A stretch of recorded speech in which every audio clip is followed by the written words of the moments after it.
Hello, welcome. It's Christopher Taylor up on the hill with Sovereign Harmony Astrology. Thanks for joining me. Today is Sunday, June 28th. We're going to do the astrology for the last few days of June into the first few days of July. This takes us into the second half of 2026, actually, and right up until the big holiday weekend in the US with the 250th anniversary. Anyway, we have a lot to cover this week, especially tomorrow, Monday the 29th. We have three big events happening.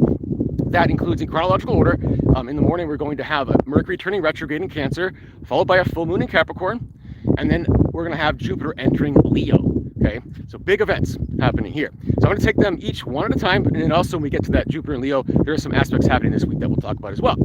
But that Mercury retrograde in Cancer we'll talk about first. And what this is Mercury's turning retrograde at 26 degrees Cancer, going back to about 16 degrees Cancer, where it will turn direct on July 23rd. That sector of the zodiac, 16 to 26 degrees Cancer, is pretty much identically where Jupiter retrograded from November 25 to March 26. Okay, so for that 4-month period. But Jupiter's also been in Cancer for about 13 months. And in that time, we've done a lot of emotional growth. In this Mercury retrograde is really about just reevaluating that growth, where we've come, how far have we come, and if there's anything left in the past, any memories, feelings that want to come up now, that's okay, but it's coming up for the point of seeing it, assessing it, and releasing it, because everything else that we're talking about this week has to do with being anchored in the here and now and for the future. And so that's the whole point of this Mercury retrograde right now, is to finish up what Jupiter's done. And now Jupiter's done with Cancer too. It's going to enter Leo tomorrow, like I said as well. So we're done with the past. That's really what this is saying. And so it's like the first half of 2026, we're still dealing with the past in a way. 2026 midpoint on, we're going, from here to the future. So the next thing on the docket tomorrow is going to be that full moon in Capricorn. Capricorn is the opposite of Cancer, okay, in terms of signs. And so as we're releasing that past, Capricorn, that full moon in Capricorn is asking us to commit to something here and now. Okay, and that full moon is squaring both Saturn and Neptune in Aries. If you recall, Saturn and Neptune in Aries, they join each other at 0 degrees Aries in late February. That was really the anchor point of the new paradigm energy, with the outer planets moving into their new signs. Okay, and it's all about committing to bringing our whole selves, that's at Neptune and Aries, into our being and being responsible for that. And that's that Saturn and Aries part of it. Okay, and so what this full moon is doing is reminding us that we are responsible for committing to ourselves. That means releasing any external validation, whether it's negative or positive, from our awareness, okay? And really committing to our internal validation and understanding what we came here for on a soul level, and just committing to that. And so it's happening simultaneously with Cancer, the Mercury retrograde in Cancer, so all the old feelings and memories coming up. So we're being asked to essentially process through, anchoring in and processing through what needs to be released, so we'll be ready for what's coming. Okay, then the next thing on that list is Jupiter entering Leo. Okay, Jupiter will be in Leo for about 13 months. Okay, and again, it's exiting Cancer. It's just finished up that whole emotional growth period. All right, and Mercury's going to help clean that up a little bit. But Jupiter in Leo is all about expansion of our courage, expansion of our expression. Okay, so it's a boldness to it.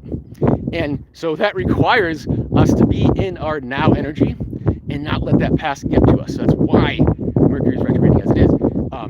Jupiter is going to be moving into, here in a few weeks, in fact, right around the time, within a few days of when Mercury turns direct.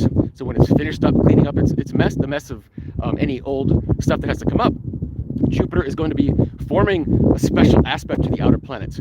And we'll get to that in a few weeks, but I just wanted to introduce that because that really is requiring us to be in the here and now, in the moving forward energy. We can't be held back by the past, can't be held back by old hurts, things of that nature. It's okay to have them, but we can't allow that to define what the steps we take in the future. Okay, but before we get there, Jupiter, when it enters Leo tomorrow on the 29th, it will be immediately forming a square to Chiron, which is fresh in Taurus, and that'll last all week. Okay, we had a Jupiter square Chiron aspect, but that was when Jupiter was in Cancer and Chiron was in Aries. And so we had that back in the fall of 2025, and that was kind of challenging us. This emotional growth was challenging us to wrestle with our identity and how that would change our identity, our sense of self-respect, self-confidence, etc. So there were some challenging things about that. So it's a similar challenge energy, but now with Jupiter and Leo and Chiron and Taurus, it's more about like wanting to be bold and courageous, and then wondering if we're worthy of what could come of that, right? And so it's challenging us, but there's growth there. We're being asked to be bolder, to be more courageous, and to experience ourselves receiving, in other words, being worthy of what we're boldly creating. Okay, but it can hurt a little bit when we try to do it. So that's going to be with us all week. Okay, and additionally, this week we have Mars entering Gemini today on Sunday, 28th, and so that's a shift in the energies. Gemini, when Mars is in Gemini, it's all about different actions, different possibilities that we can take, and so it's acting in a different character and weighing different possibilities, not just sticking in one direction. Okay, and when it does that, by mid to late week, it's going to form aspects to all the outer planets. So it's kind of a primer for when Jupiter is going to form aspects to the outer planets here in later July, when Mercury turns direct, like I said before. But what this is going to do is it's going to be Mars on Uranus in Gemini, squaring the moon's nodes to start, and then it will form a sextile to Neptune in Aries, as well as a trine to Pluto in Aquarius. Okay, and so this is like bold new moves that might be brand new and fresh to us. Okay, so it's part of this Jupiter in Leo squaring Chiron and Taurus. We're being challenged to take bold, courageous moves that make us wonder if we're worthy of them. And this Mars in Gemini is basically saying we're doing things differently. Okay, we might act on information differently than we would before, and it could change our life direction. That's what the moon's nodes suggest. Okay, with that square. But it's all in our highest good. With Neptune in Aries and that soft sextile there, and the trine with Pluto, it's all in our best interest for the future. So again, it's a little bit like multi-layered energy this week, because we've got Mercury plowing through Cancer, reminding us of the old stuff that could pull us back, we need to let go of. We've got this full moon in Capricorn that's saying, hey, anchor in now and put ourselves first, essentially. Self-commit, all right? Commit to that whole self on this earth, in this new paradigm energy. And then we have Jupiter saying, be bold, be courageous, jump out with that, okay? Even if you're not sure if you're worthy of it, just do it. And then Mars is basically saying, hey, don't be afraid to act in ways that you wouldn't normally act, and see what happens. Experiment. Gemini's about experimentation. Put your fingers in many different pies. Gemini in there is like, what if I do this or do this? What if I do this, then that? Okay, play with it. That's the idea. So a lot of energy going on this week, and not all of it ends right away. I mean, this Mercury retrograde goes till July 23rd.